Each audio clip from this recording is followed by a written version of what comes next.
If you don't have specific places for your money to go, or you're using one account for everything, then as soon as payday hits, your money is going to everyone and everything else except yourself.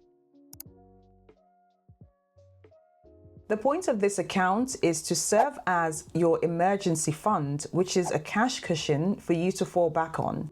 If you get hit with an unexpected bill that maybe isn't covered by your personal or property insurance, or if you lose your job, this account will serve as a bridge. Without a savings account, your finances are really vulnerable. Fortunately, most of the time you aren't going to need to touch your emergency funds, but the few times that you do, you'll be glad you have it. Now, the key with this account is to ensure that it's separate from your everyday accounts that you use for your income and expenses. That way, you can't access the money just by swiping your debit card. And the best place to keep your emergency fund is within a high-yield savings account that doesn't have any lockups or penalties for withdrawals. And a lot of banks offer these online services. Banks like Wells Fargo, Capital One, SoFi, Chase Bank, and many others. If you are employed in the US, this account is called a 401k. In the UK, it's called a workplace pension scheme. In Canada, it's known as a registered pension plan, or RPP. It goes by different names in different places. There are different types of workplace sponsored plans. And the reason this comes in at number 2 is because of the tax advantages it offers. So in general, anything you contribute to a workplace sponsored retirement plan directly reduces your taxable income. So for example, if you have a salary of 70,000 and you contributed maybe 10,000 to your pension plan throughout the year, then you'll only get taxed on 60,000 instead of your full salary of 70,000. Now the same goes for your business or if you are self-employed. So for example, if your business made a profit of 100,000 for the year, but you contribute 20,000 to your pension, then you only get taxed on 80,000 of business income instead of the entire 100,000. And this is because it is an allowable business expense. But of course, there are limits to how much you can actually put in your 401k or your pension pot each year that will receive a tax relief. You can, of course, put more than this amount in, but you won't get tax relief on the excess amount. So unless you have a trust fund waiting for you somewhere, everyone has to prepare financially for when they're old. Even if you want to retire earlier, you still need to have something set aside for when you're in your 70s and beyond. So if your employer offers a workplace-sponsored pension, you most certainly should look into maximizing this. If you can't get access to a workplace-sponsored pension plan because perhaps your employer doesn't offer one, then don't worry, because you can get a tax-efficient retirement account in the form of a Roth IRA or a SIP or ISA if you're in the UK. There are 2 types of IRA accounts, and the difference between the 2 is how and when you pay tax. With a traditional IRA account, you get a tax break now, so your contributions are tax deductible, but you pay income tax on withdrawals in retirement. With a Roth IRA, on the other hand, your contributions are post-tax contributions, but withdrawals in retirement are completely tax-free. Similarly, if you are in the UK, you get a percentage tax relief automatically added to your contributions, and a portion of your withdrawals at retirement is tax-free. It's around 25% currently, but of course this might change. And with an ISA, all of the withdrawals are tax-free. The great thing about the account where you don't have to pay tax upon withdrawals is that even if you put in 1,000 and this grows to 1 million, all of that million is yours to keep. In a normal situation, you might have to pay what's called capital gains tax on profits that you make, and capital gains tax on 1 million of profits would be a lot. It's around 20 to 24% depending on where you live. So these accounts can be very powerful wealth building vehicles that basically eliminates the need to pay taxes on your investment. The opportunity to invest and build tax-free wealth is not to be taken for granted. In fact, the government knows just how good these accounts are, that they cap your annual contributions. So make sure you maximize these accounts as much as you can. Once you've taken care of the basics like your emergency fund, your retirement, you can now start saving up for big, fun, or dream purchases like a down payment on a house, a new car, a wedding, and so on.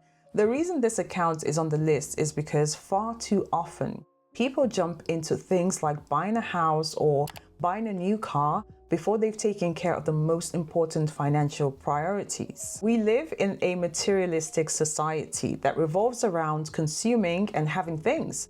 And this is often what you'll naturally want to spend money on. You're not going to get brownie points for having a big 401k or a retirement fund, but you will get lots of brownie points for having a very nice apartment or a fancy car, because that's what you can show off to people. So long as we live in a society that is dominated by consumer culture, doing financially smart things is never going to be the most glamorously cool looking thing to do. But at the end of the day, all the people you spend money to impress aren't going to be the ones who are going to pay for your living expenses now and when you're older. So the point here is that when you've taken care of the priority financial accounts like your emergency account, your retirement account, your Roth IRA, or your ISA account, for example, and you are contributing to them regularly, you can then open a separate designated savings account for a big fun purchase that you might want to make. As for where to open this account, an online high-yield savings account is a great option, just like your emergency fund. And it's easier having it in the same bank as your emergency fund with a separate account. Of course, it's also an option to invest this money instead of keeping it in a savings account. But if you're going to be saving up for a big purchase that's coming up in maybe a few months or a few years, you're most likely better off having it in a savings account that's not subject to the volatility of financial markets. This account is specifically for self-employed individuals, sole traders, and business owners. Having a separate bank account for taxes is one of the smartest and simplest financial habits you can have. I know a number of self-employed individuals and consultants, and they absolutely perish tax season because of their hefty tax bills. Some of them use credit cards to pay for their taxes. So having this account will save you a lot of stress, and you won't be left scrambling for liquidity or going into debt when the tax bill comes.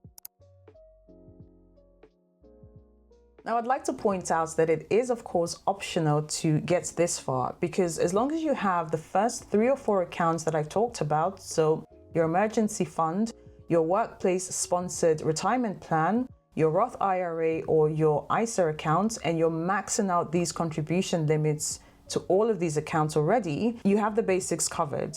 But if you still have money left over to put away, then consider doing more in a taxable brokerage account. However, unlike the tax-efficient accounts that I talked about earlier, taxable brokerage accounts don't provide any specific tax benefits. In fact, any investments you hold in this account is subject to taxation. So capital gains taxes on profits and income taxes on dividends or interests. But the good thing about this account is that there is no limit on how much you can put into it. You can put in as much as you want, and also you can withdraw money from it whenever you want as well. And unlike the more tax efficient accounts, there are no age restrictions and no penalties on withdrawals. If you have children, or you are maybe thinking about having children in the future, well, your children won't be left out. If you're in the US, a 529 plan is a great tax-free account to help with savings for your children's education. So things like books, tuition, room and board. And the great thing about it is that anyone can contribute. You as the parent will maintain control and investment making decisions and choices. This account just got a major upgrade where you can now roll up to $35,000 of what's left over in the plan into a Roth IRA for your child. And they can use this in retirement, but there are specific rules that you need to follow. And you can, of course, look this up. I don't want to make this video too long. If you're in the UK, you can open what's called a junior ISA for your child. This is a tax-free account, so no UK income or capital gains tax on interest or profits within this account. This can go a long way in building a substantial nest egg for your child's future and long-term savings, because the money is locked up until the age of 18, and they can then transfer it into an adult ISA at maturity. Also, similar to a 529 plan, anyone can contribute up to the annual limit, which is currently £9,000. So let's say you put in £9,000 every year and you invest it, and maybe it compounds at 8% annually. After 18 years, your child will have just over £337,000 to start their lives with. Imagine what your life would be like if you had that kind of money at 18.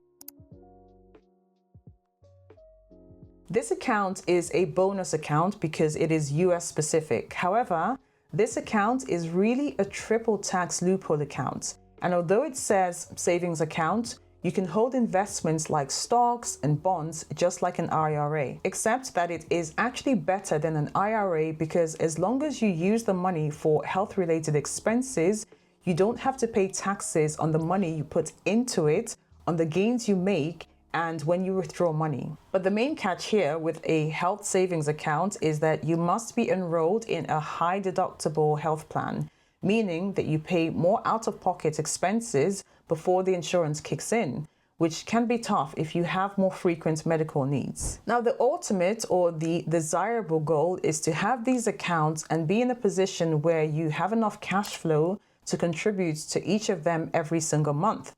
Or even better, you should automate everything so that the money, it just comes out of your paycheck and goes straight into these accounts without you having to do anything. Once you have the automation part down, you will be pleasantly surprised when you log into your savings account one day and you see all of this money sitting there that you've accumulated over time. I also want you to remember that this is a marathon, it's not a sprint. So don't feel bad about yourself if you don't have any of these accounts yet. Just focus on setting up your emergency fund. Start with number 1. And then when you have that, move on to number 2 and so on, because it won't happen overnight. So the kinder you are to yourself, the more enjoyable the process will be. I'll see you in the next video. Look after yourself.